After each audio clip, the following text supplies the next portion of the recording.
National Telecommunication Commission ibinunyag sa kasalukuyang ginaganap na franchise hearing na merong available na frequency ang bansa para ibigay sa ABS-CBN sakaling magkaroon nito ng prangkisa.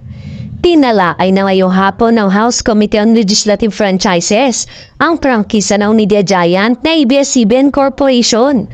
Bukod sa House Bill No. 11252 ni Representative Joey Salceda, tinalakay din doon ng mga naunaw House Bill na inihay ng iba pang kongresista mula ng ipagkait ng 17 kinatawan ang prangkisa nito noong July 2020. 2 buwan matapos mapaso ang prangkisa ng kumpanya noong May 5, 2020. Sa panayam ni Ms. Karen Davila sa programang Head Start ng ANC kahapon, bukod sa pagkumpirma niya ng pagkakaroon ng pagdinig ukol sa prangkisa ng kumpanya, nabanggit rin ng chairman ng naturang komite na si Parañaque City 2nd District Representative Gus Tambunting na walang visa ang franchise renewal kung walang frequency o channel.